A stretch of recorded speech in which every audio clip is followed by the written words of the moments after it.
Abampalana. Iyo wategedde obunene bwe. Nze yange mmaze okutegeera obuwanvu n'obunene bw'ekoma.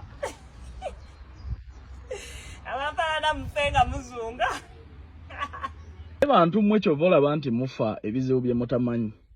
Mugenze gula keesi ya mufu. N'osooka ogisinikiramuuko ebinnyo bakulikodingemu, bw'owanika ebinnyo, bw'otaamamwa. Mu keesi gye bagenda okuziikamu omuntu. Ne temulaba nti mukisuzizza nnyo bantu bange. Mwalema okusoma kye kisooka. Toyina ky'oteeka ku intaneti ne buli lunaku oyagala okuleeguulwa ogumwa. Bakulabeko. Mwalema okwenyigira mu bya talenti n'ebyemikono by'osobola okulikodinga n'olaga abantu.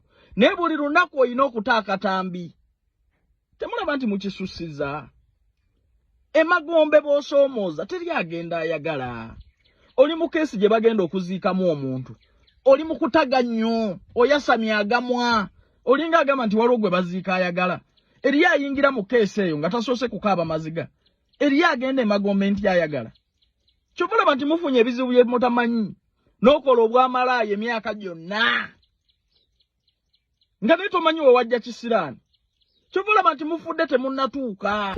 Kwatamu katono, gino emirimu gitambulirawo. Twetaaga abawala n'abalenzi kola mu ggwanga lya Kuwait, bakola mu mawoteeri. Kuba ku namba zino wammanga. Noti 74 noti 6 72 68 4 oba noti 7 6 17 45 Twetaaga abawala n'abalenzi kola nga ba waiter ne ba waitress ne ba cleaner mu ggwanga lya Kuwait. Salale ba cleaner eri $1.5 million, salale waba waiter ne ba waitress $2 million. Bakuwaawo okusula, bakuliisa, transport, obujjanjabi.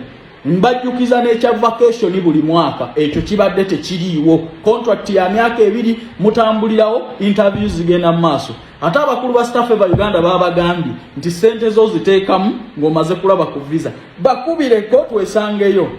Mwe bamalaaya. Bw'oba tewasoma bitabo byagaana. Toyina talent yonna gy'olaga abantu. We recording obutambi nga weerigadanga n'ebbaawo tutere ku intaneti. Ne mulekerawo okutaamamwa mu bintu ebiri sensitive n'ebirimu obulumi bw'abantu. Waliwo ayingira kabuli ng'ayagadde gw'otuuka okusinikira mu keesi y'abafu ebinnyo. Waliwo gwe baziika ng'ayagala oba buli omu akolimira okufa. Kiri muli kitadde ebinnyo, kijinisa ebinnyo. Okufa muli kuyita okwebaka. Mugenda kufa nga temutegedde kibase. Malaayo zikirire, malaayo moroke kusaanyeewo, malaayo weetuge. Kyovola nti ba malaya mwetuga bwetuzi. Ne weeteekamu omugwa ne weesaanyaawo simply because mutankuula ebisiraani bye mutamanyi. Ba malaya. Bwemba temulina byakukola nga temulina kye mulaga abantu, genda mu ttooyi n'emiziijo recording otulage. Lwaki muzanyira ku bintu ebiri sensitive? Abantu b'abantu bafudde. Abantu bakaabira keesi z'abafu oli muli mu ote ebinnyo. Ebikulinga eby'embizi.